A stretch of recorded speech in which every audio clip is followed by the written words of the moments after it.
it's wrong to make judgments on which way he's leaning right now, because I don't believe Connor McDavid knows which way he's leaning right now. And if that's the case, then it's 50-50 because all options are available. The percentage is 0 and 100% because everything is on the table with McDavid right now. I think he truly is using the time that is afforded to him. Yes. And I think those questions where it's, yes, hey, how are you going to do with Edmonton? What's going on here? He's like, well, I got this season, and I know that for certain. That is a guarantee in life. I got this season right now.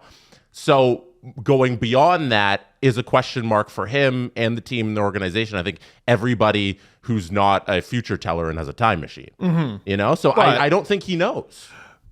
And that in itself, I think, is discouraging for Oilers fans who thought this would be done. Because I think a lot of people thought this would be done. I think there was a lot of, to agree with Steve on that one, I think there was a lot of, don't worry about it. But that was the messaging from the media. That, to me, is wish casting that upon Connor McDavid, who I don't think knew at any point what he was going to do. I agree. If people in the media and fans are saying, McDavid's going to sign by September 1st, we're going to get to training camp, he's going to have that contract, you're lying. Because he doesn't know that. No. He didn't know that at any point. It's still where it was last July, where we are today. It's the exact same conversation. It's McDavid is waiting to make this decision, and I don't believe in his mind he has made a decision yet. Now, a therapist would call that projection. Yes. You're projecting the answer you want on the person from the person.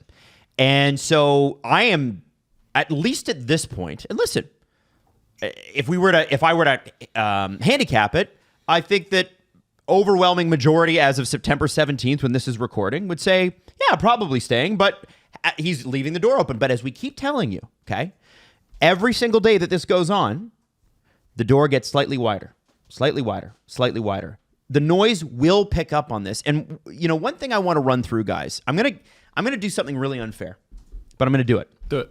25-26. And actually, we just shot our Edmonton Oilers preview video on Monday. Mm-hmm. Our season previews are coming out this week. We already got the Calgary one up as of this recording. Starting today. But I'm just going to read you some numbers. Because, you know, we're hockey people. We like numbers. Advanced stats, we'll get behind these numbers. Mm-hmm. Luddite stats, like your uncle, they'll get behind these numbers. The number is age. Leon Draisaitl is 29. Zach Hyman is 33. Ryan Nugent-Hopkins is 32. Trent Frederick, 27. Andrew Mangiapane, 29. Adam Henrique, 35. Matthias Janmark, 32. Kasperi Kapanen, 29. And I'm gonna leave the rest of the forwards, like Savoy and Howard and stuff. Young, 21. Yes. Yeah. Bouchard, 25. Hey, that's great. Yes. Darnell Nurse, 30. Matthias Ekholm, 35. Wallman, 29. I think he's going to probably stay and extend. Brett Kulak, 31. And so when I look at the core of what the Edmonton Oilers have been that have got to the finals, most of those names, with the exception of Connor and Leon and Evan Bouchard, are 30-plus already. Yeah. They're 30-plus already. Do I get kicked down the stairs for saying Skinner's young? Yeah. Okay. Because he's not a part... Stuart Skinner is not a part of the core of the Edmonton Oilers, right? He's not. Oh, I'm sorry. Is Stuart Skinner part of the core of the Edmonton Oilers? They're starting goalie. I would say he's not. Well, then that's an issue.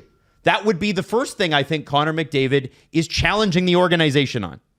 I think Stuart Skinner is young, and he's 26. Connor Ingram's available. And he's a large part of the Edmonton Oilers in that he's a very capable 1A or 1B. He just needs his tandem, and he doesn't have that, and they haven't provided that for him. Listen, Calvin Pickett's numbers have been not so bad. Not so bad in the playoffs. Let's knock that off.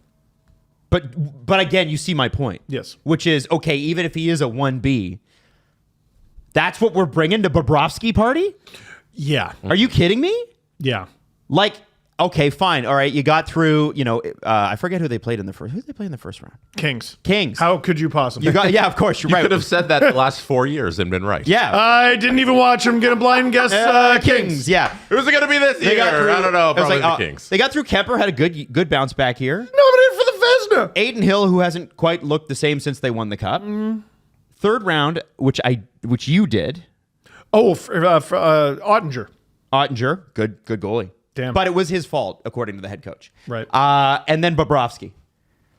Every one of those goalies Every one of those goalies had a better season last year than Stuart Skinner. Mm-hmm. So I'm looking at the core.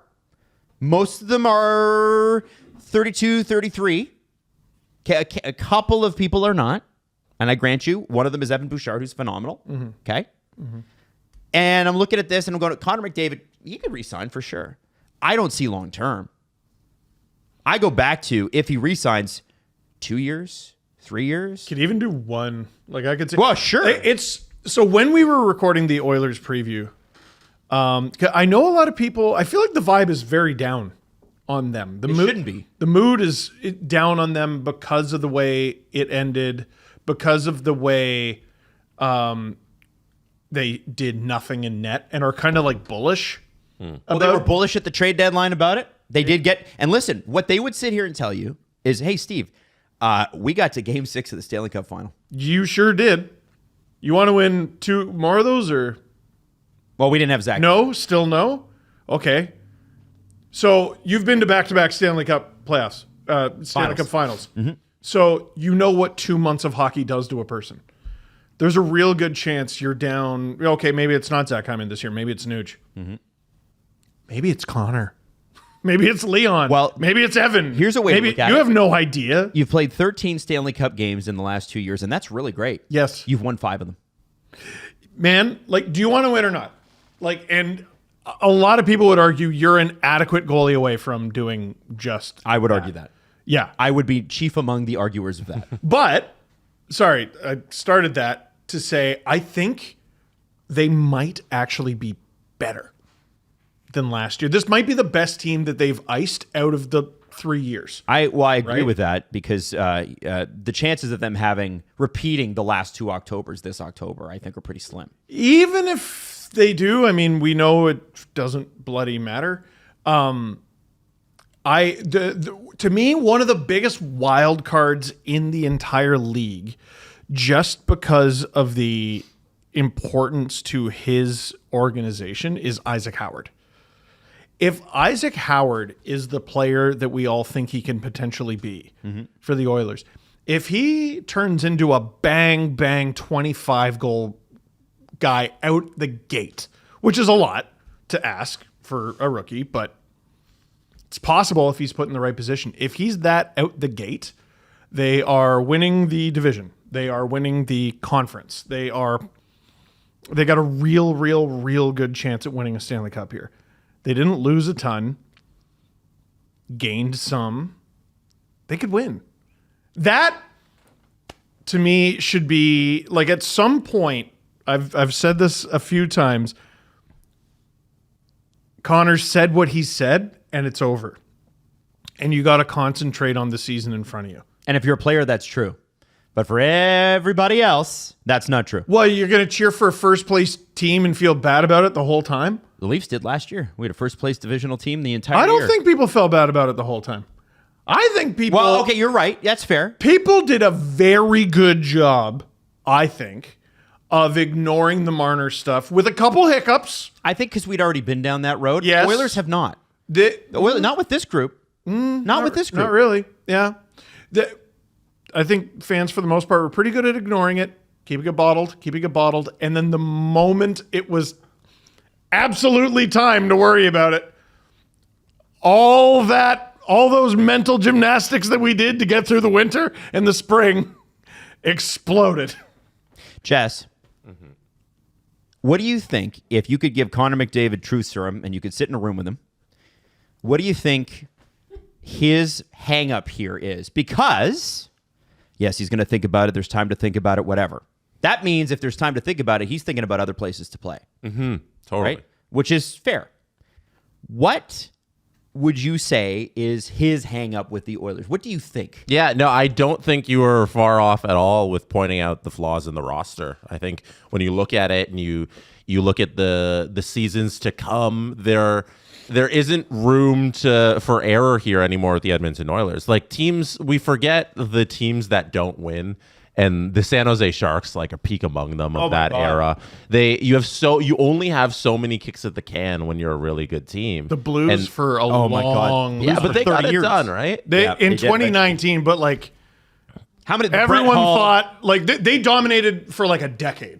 Brett Hall, Pierre Turgeon, Wayne Gretzky, Shane Corson, with nothing. like Chris Pronger, like Al McInnes. It was crazy. Oh, you're going like back. Well, but that's how long it lasted. But they were They kept running into Detroit though. They were the bridesmaid team, right? And then the Sharks were the bridesmaid team, and then like we're talking. You might be like, oh, the Leafs. No. These teams got deep. And they just never pulled it off. Yeah. So and like even like throw a Nashville. Nashville is such a good team when you run up against Sidney Crosby, and it's what can you do? But with the Edmonton Oilers, like McDavid's looking at the roster and he's wondering, if I sign this 7-8 year deal, am I going to be around for 6 more seasons of winning? Like, is this team capable of winning the Stanley Cup? We had 2 kicks at the can here, and the first time we were closer than the second time. So they're going backwards, and he knows it, and everybody in Edmonton knows it. So this year, you're here, you're going to try and do it again, but in 26, like, are they going to be closer than they were in 24? And I don't know that looking at the roster. Like, you run through all those names, there's huge question marks everywhere with the aging curve on those players and who's going to replace them, the salary cap situation.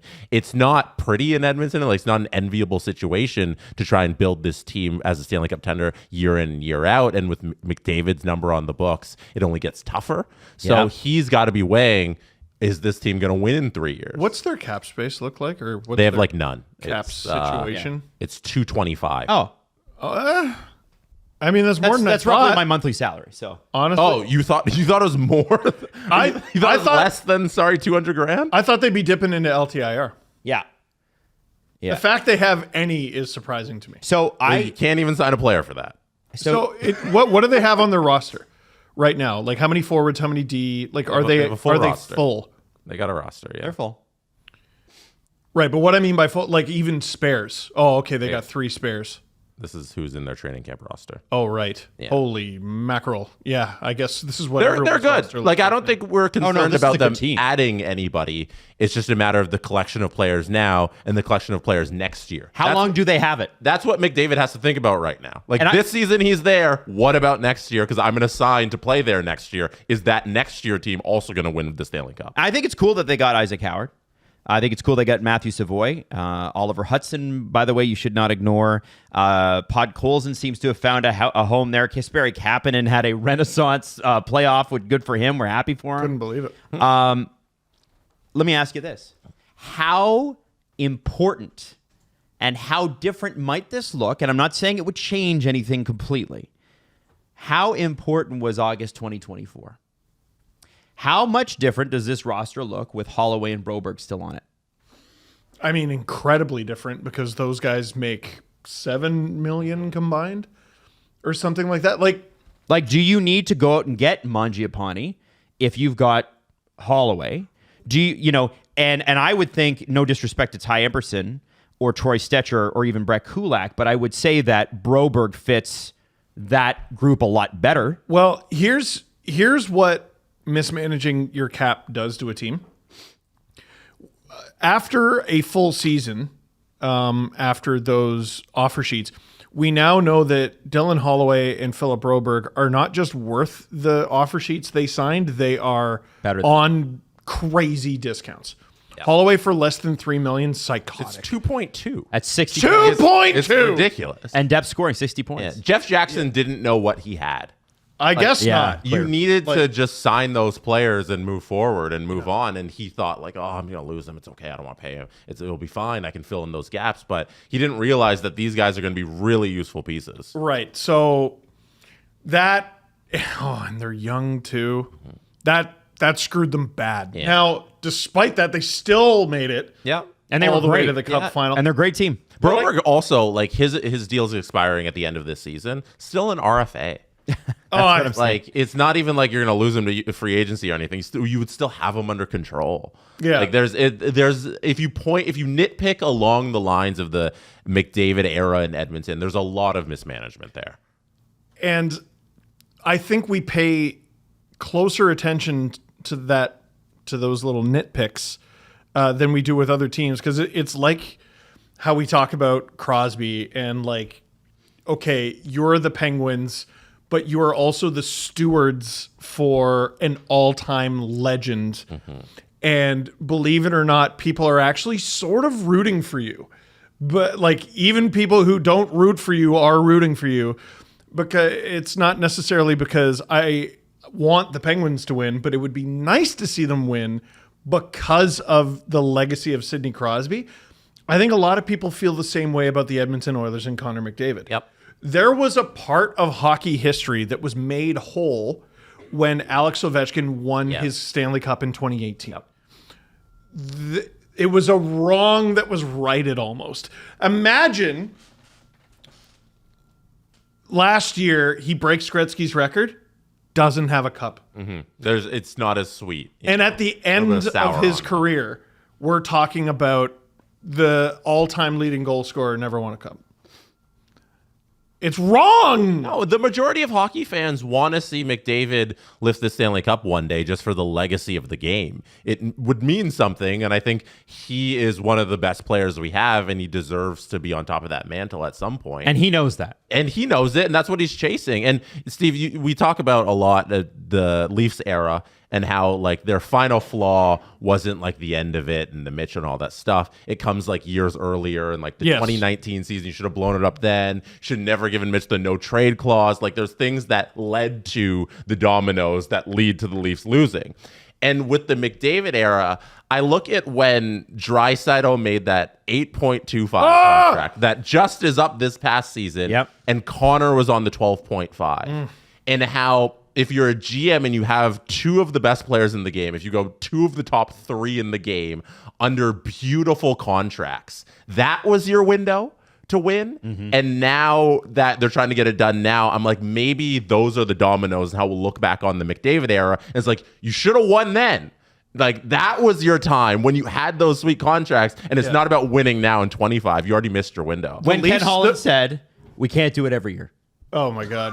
We can't make a run every year. Yes, you bloody can. And I want to. They are doing it every year. Here. Let me give you some news. This is good. This will add to your point. This is breaking. Yeah. Because people are Stan Bowman is talking to the reporter. So I figured you'd like right now. Oh, this is going to be one of those shows. Okay. Oilers GM Stan Bowman. This is from Daniel Nugent Bowman of the Nugent dashed last name crew. Also Nugent-Hopkins.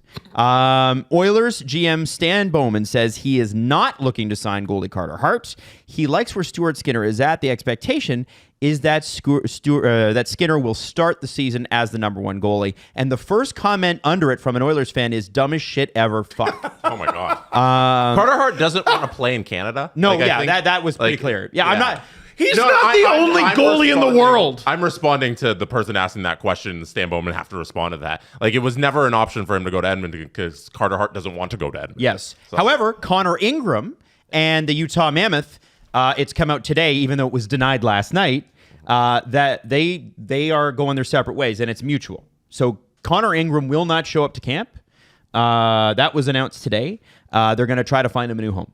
And so that's out there publicly because privately they couldn't move him. Yeah. And so now they're making it more public. Like, okay, who wants this guy? And it's not because he's a bad goalie. I think he's a very good goalie. Yeah. He went into the assistance program, right? Yep. And you know what? Yeah. After a lot of a lot of people that come out of that need major change in their life. Yeah. They need a different structure and they want a fresh start. And I don't blame him. And I wish him all the best on that front. 100%. This is a goalie who, at his very best, last year was not a great indicator of that. But his two previous seasons with the Coyotes, who were bad, 27 games in 22-23, 50 in 23-24, both with identical 907 save percentages. And the four games he's played in the playoffs, remember in 2021 we were in my basement and it was Nashville versus somebody. The last time we were in the playoffs, was it Nashville? And you were like, they need to play Connor Ingram, and they did. Colorado? I think it was Colorado. And they were supposed to just get killed. Yes, and they did, but he still had a 913 save percentage. And I want to say a shutout or something. No wins. He had a 364 goals against average and a 913 save percentage. That's how. So they just got caved. They just got caved. Wow. Yeah. Okay. Connor Ingram has it. You're thinking of that game 2 against Nashville. It was 1-1 in OT, and then they lost 2-1. Right. That's probably what are the shots? The shots were he made 49 saves on 51 shots. Holy shit! Was, couldn't make 50 though. That's the one you're thinking about. Wow. It's unreal. He made. Wait. Put the glasses on, Boomer. 30, 49, 35, 33. Mm-hmm. never let in.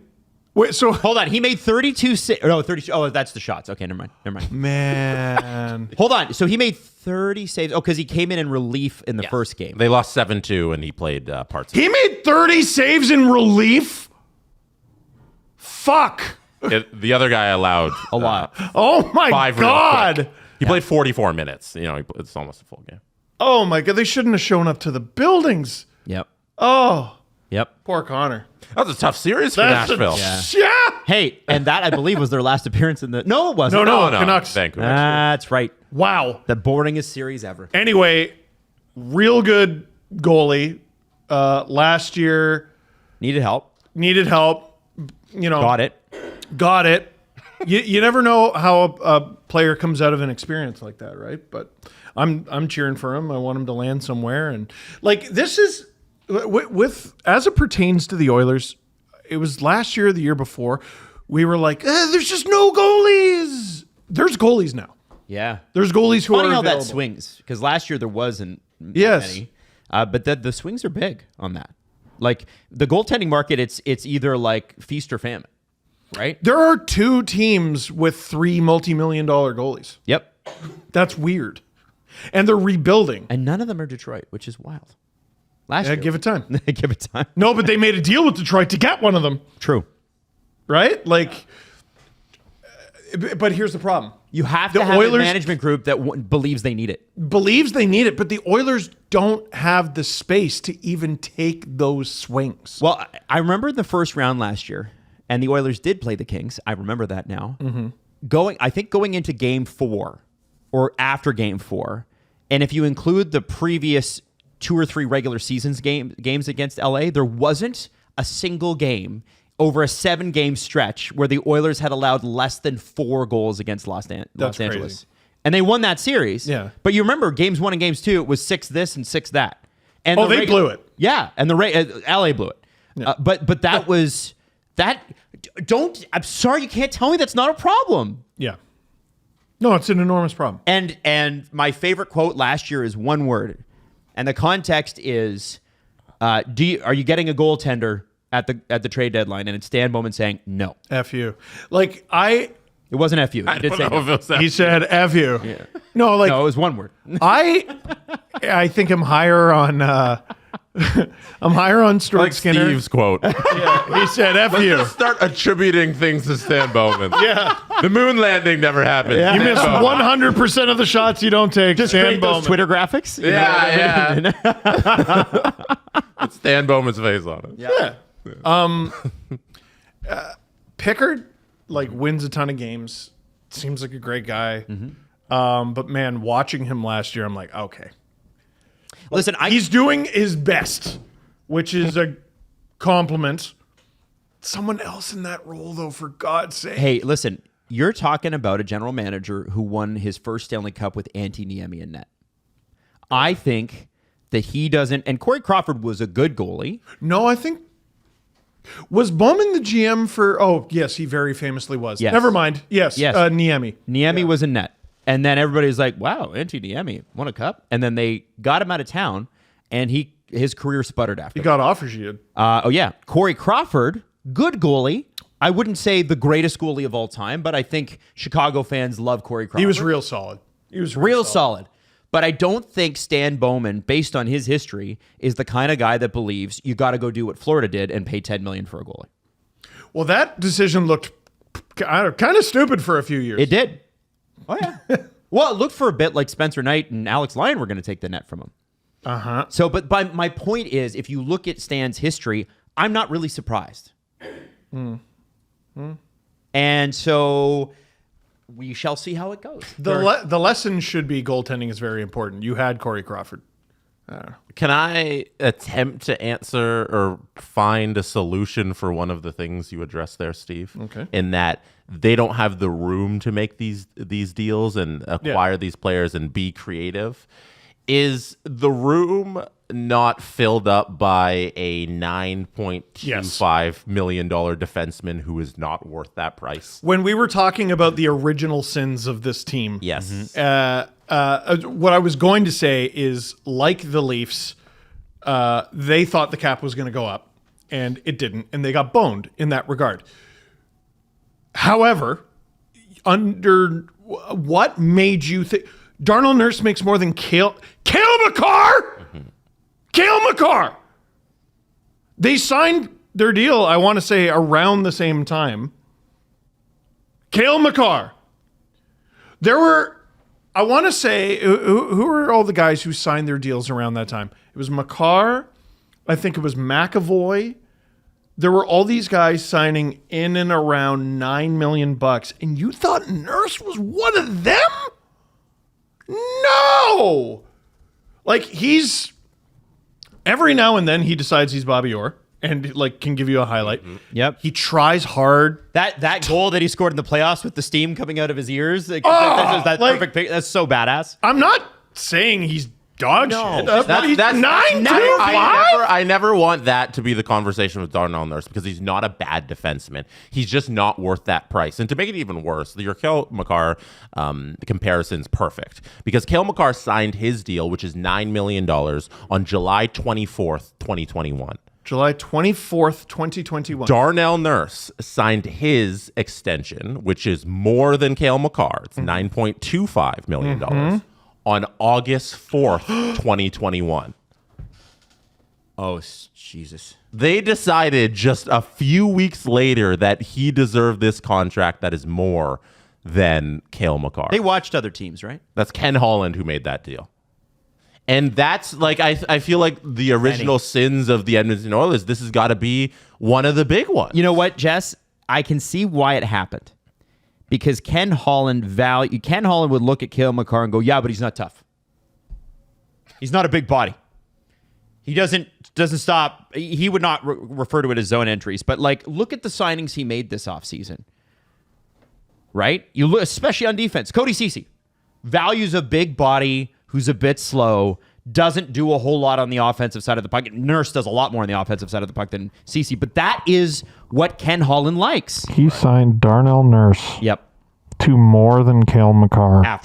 After Cale Makar. Prison. What is that? Immediate prison. For like 15 days later? Maybe he was on vacation. It's prison days later. Go to prison. Go immediately to prison. I look at the Edmonton Oilers and the McDavid run from 2018 till 2025. They had Draisaitl and McDavid on pretty good contracts, $12.5 million and $8.5 million. And through that era, they did things like this. Yeah, losing Clefbaum did hurt them too. I will say that.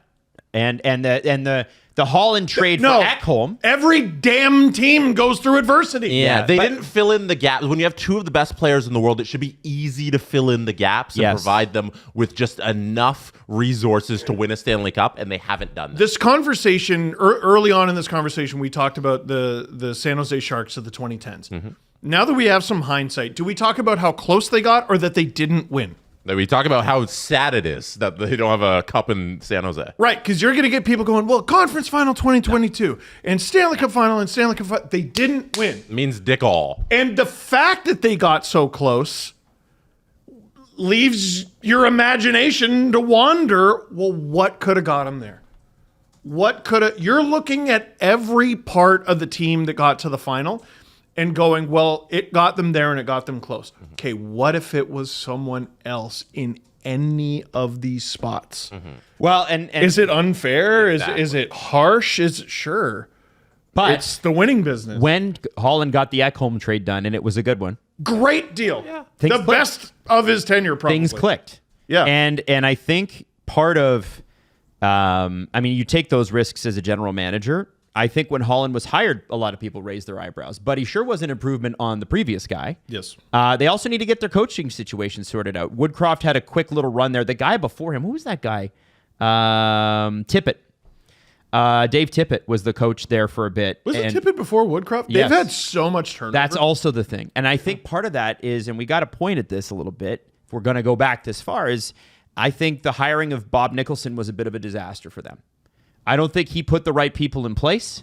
I don't think he was, this is a guy who was with Hockey Canada for years. That's a much different thing. It's not the same. It's a much different thing than running an NHL franchise, especially with the change that the NHL had seen from 2010 to 2019. Team Canada has no salary cap. Yes, and the World Juniors, you're not paying them. No salary There's a massive jump in the way that the game is looked at, the way that the game is played from 2010 to 2019. We know that.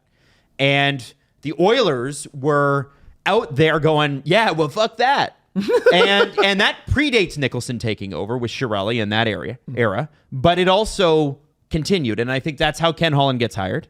And you notice when Jeff Jackson takes over, Ken Holland's contract expires and it lapses and he's gone. Yeah. And I think you're right. It's a pyramid effect, right? It's like it's from the top, everything is affected by it. So getting back to Connor, they have his former agent at the top of the organization. They have a 3-time Stanley Cup winner in the last 15 years as the general manager. They have his coach from junior as the coach of the team. Everything is in place to please Connor. They've done everything they can for the last 2 to 3 years to keep this guy. Well, perhaps not everything. And it might not be enough.